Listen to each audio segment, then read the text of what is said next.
Welcome to the WSL Post Show. Quicksilver Pro, Roxy Pro. Those were some of the highlights that happened today. An amazing day of action, starting off bright and early with the Roxy Pro, getting a bunch of heats done, then transitioning into the Quicksilver Pro. Another full day here on the beaches of France at Le Canoe. Welcome to the Post Show. We've got Ross Williams down there in the corner, and of course, Strider Wazalewski, always the best analysis, who keeps it real.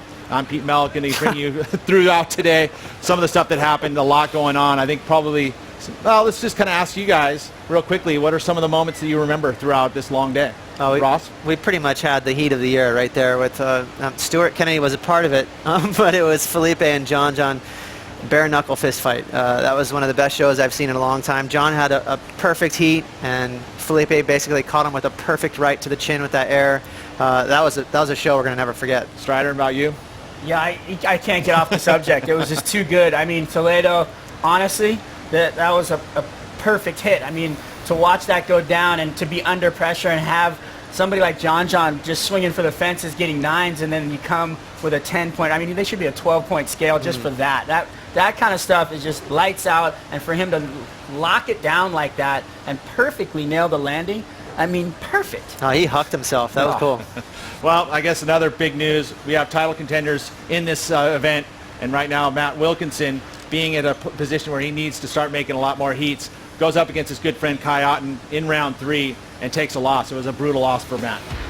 Definitely, you know, he was a must-win situation. Kai actually left the door open in the end of this heat because he went ham on, I mean, he went off on a couple of waves, right? He just started hitting the lip, throwing tail, looking really spicy, having a lot of fun, youthful, and looking like he had everything he needed in this heat, and it looked really good. And at the end of the heat here, he left the door open for Wilco, and all Wilco needed to do was catch one more wave, and the ocean just went dead flat on him. Was there anything that you noticed in the water, though, from Wilco that maybe could have changed or did something different to win this heat? You know what? No, I mean, it was honestly a Mother Nature thing. In the end of the heat, he was waiting for the wave. All he needed was a 6.1, and it didn't come. And if it would have come, I'm sure he would have got the score. I mean, the guy, to get a 6, it's not that hard for him, and he can do that all day long. We saw him, you know, surfing really well out there, and I think if the waves would have came to the party, and look at the way he's finishing off right there, he would have got the score. Ross, I mean, we got it. This was a heat we watched really closely. You know, I mean, you look at the score. That there was one kind of major score, came in at a 7.33 for Kai Otten.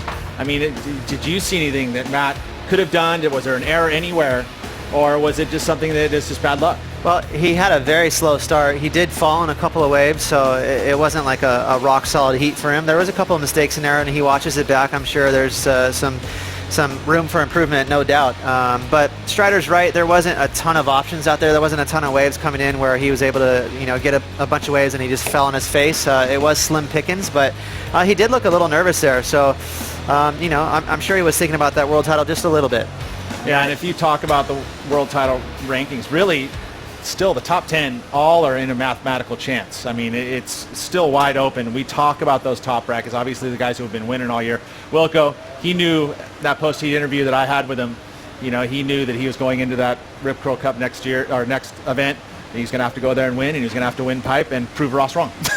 Yeah, and by the way, Wilco, why you call me out? Our buddy right here, Strider's the one that laid you out. But like I said, hey, I call it like I see it when I'm calling these heats, and whenever you guys are ripping, I'm a big fan. And when guys are kind of bogging, then I tell it like it is. Round 4 heats.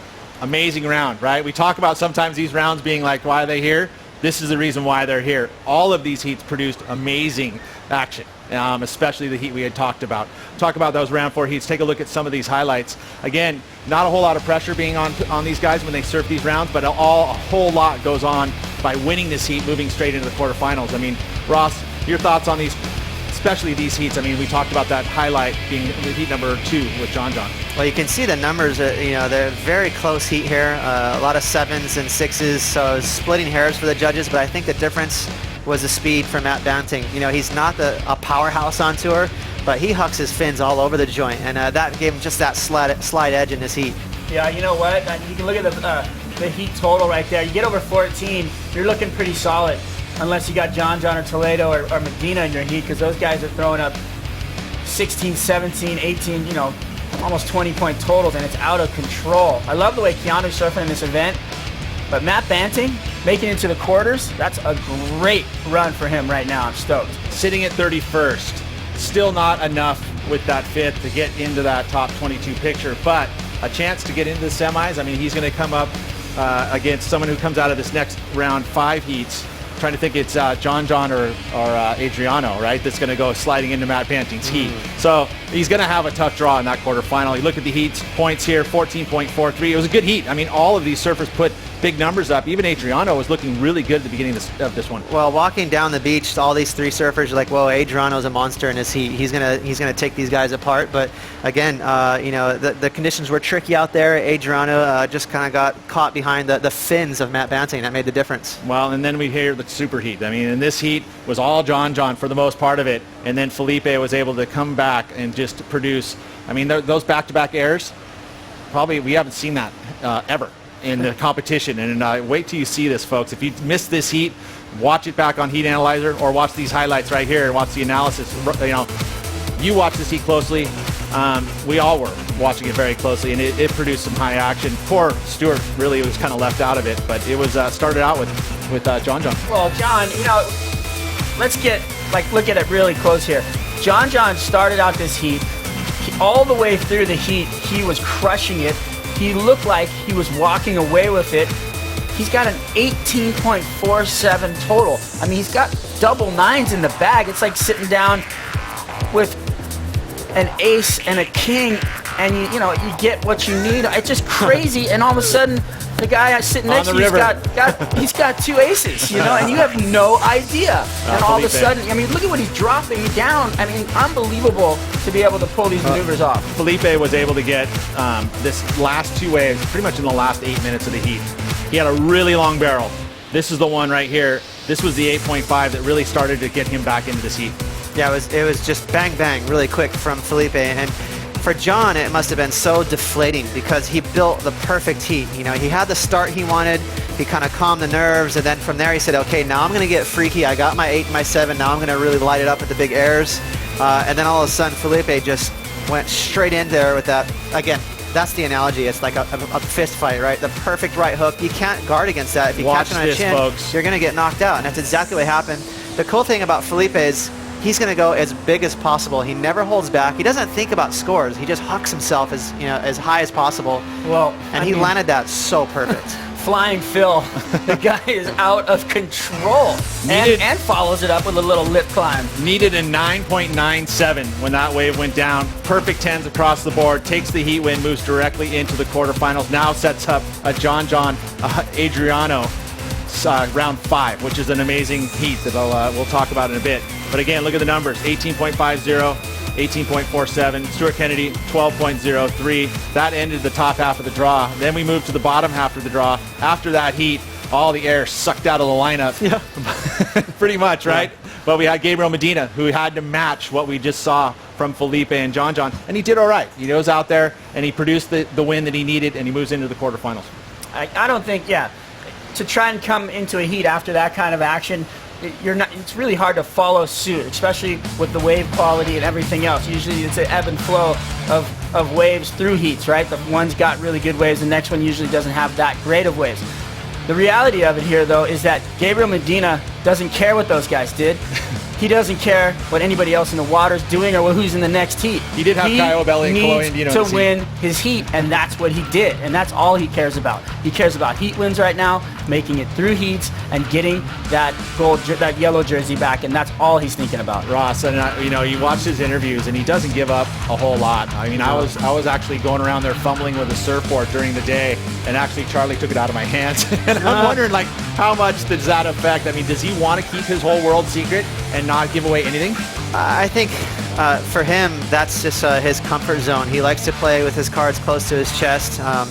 And I don't know, it's also a little bit of a language barrier. I think that's part of the reason why in his post-heat interviews, he's not, extremely elaborate. It's just because, English is his second language. So, and it is his personality. He just goes out there kind of like a sniper. It's almost kind of spooky the way he just takes care of business. He's not worried about trying to wow you with a pizzazz or style. He just gets the job done. Sure, he sure does. And he's into the quarterfinals. The last heat of that round, we had Kai Otten and Sebastian Zietz up against Julian Wilson, which is a stacked heat. I mean, Kai Otten in form.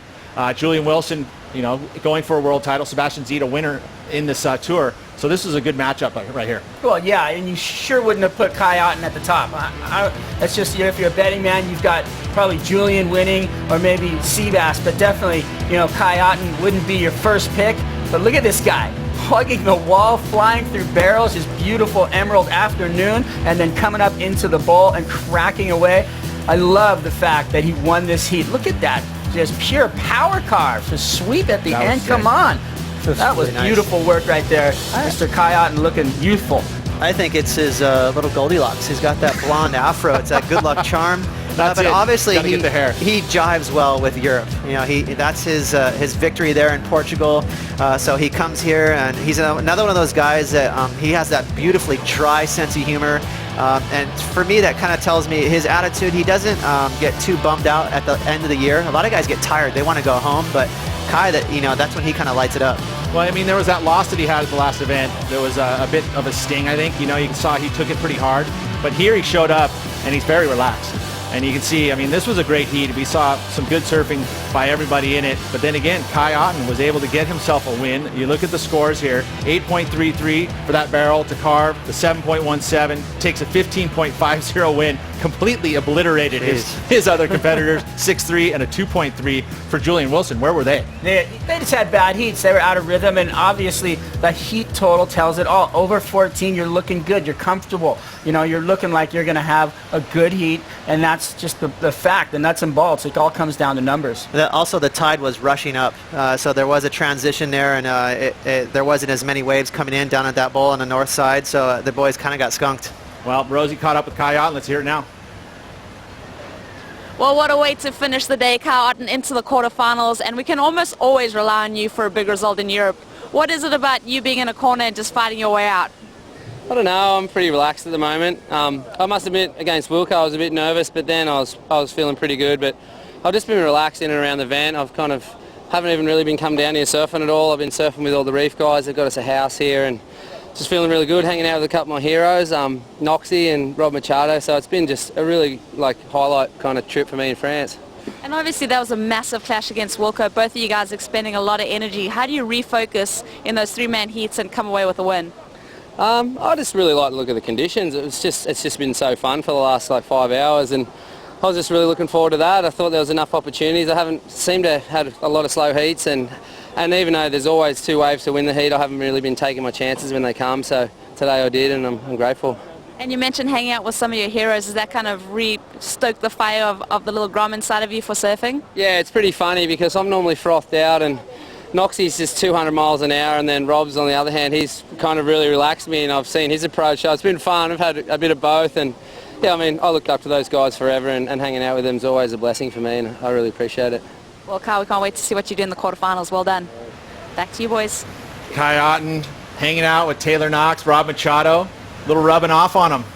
It's doing well. Look at the bracket here. Sets up that round 5 action. Strider, what are your thoughts on that? I can't wait. I mean, this is going to be so fun. A great heat. Keanu Stu Kennedy. That's going to be a great matchup. Those guys are both going to be blasting out of the ball on the backhand.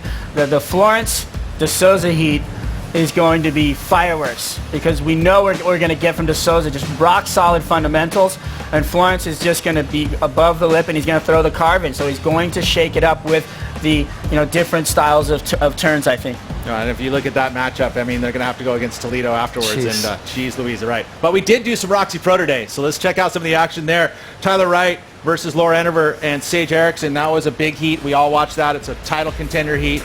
And, she did really well once again. She's in there, laser focused, Ross, made all the right moves, and she won this heat hands down.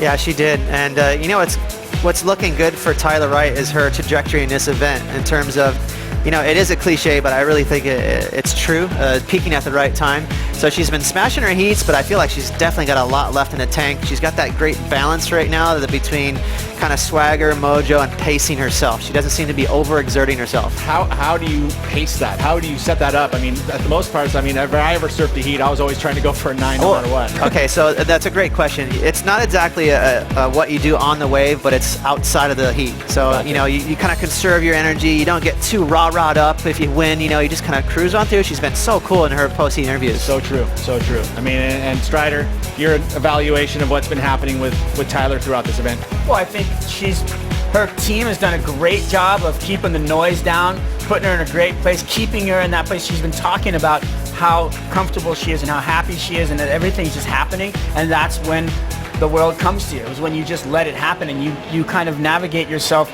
with the world instead of against it, and that's what she's doing, and it's working for her right now. Not a gigantic heat total. Once again, 11.37, just enough to take that win and move on into the quarterfinals. Courtney Conlog ends up having a little bit closer heat up against Nikki Van Dyke and Sally Fitzgibbons. Again, Courtney having to kind of fight for this one to get the win. Oh yeah, Nikki has been on fire and kind of came out of the gates really just swinging, but she just battles back, and Courtney's a fighter, and we all know that, we've seen it, and she's ready to throw down some punches, and she is really great on that backhand approach, having fun out there, and she's got a great corner as well, and they're keeping her headspace great and in the right place. But watch out for this young lady, she's on fire too. Yeah, no doubt, and we've seen it. This was, like I said, it was a close heat once again. Ended up just being decided there at the last moment. A score needed to be in for Nikki Van Dyke at the very end. Just came up a little bit shy. Ross, your thoughts on how this went down? Well, it was in the morning, and it was a bit high tide, as you can see, so it was a bit of a grind fest, which I think is good for Courtney. She knows what to do outside of just the actual surfing. We all know how consistent she is. She never falls. She knows how to plant moves like that right there. But she also has great ocean awareness. She knows how to put herself right in a zone. We saw that reverse rip kind of wreaking havoc all morning, and she put herself right in a sweet spot. 5.83, 4.47 for a 10.30 total. Nikki Van Dyke again just came up just a half point shy to able to have to go to round 4. Again, sets up some matchups there that are amazing, which again some contenders there needing to get some results. They need to have some. What? I'm just looking at that Nikki Van Dyke Coco. That's going to be a heater right there. I mean, little Coco's been just on fire, and for her to have lost that heat that we saw, I think it was yesterday, it was just a heartbreaker for her. She fell off on that really good wave. The other thing that stood out to me on that heat draw just now is Stephanie Gilmore. She's just been kind of floating around this event on swagger mode. So look out for her. She loves to rain on people's parade, so I have a feeling she'll do that. Well, I know she was hanging out last night at the DJ. We had those crew going out there for a big night. She wasn't out there partying, but she was definitely feeling loose. So always good, fun to watch. Don't go too far. The DJ did say, Mike D said he was going to have a party for her if she wins. Well, there you go. Party will be waiting. We'll come back tomorrow for Dawn Patrol at 8 a.m. Be there. Be square. It'll be fun.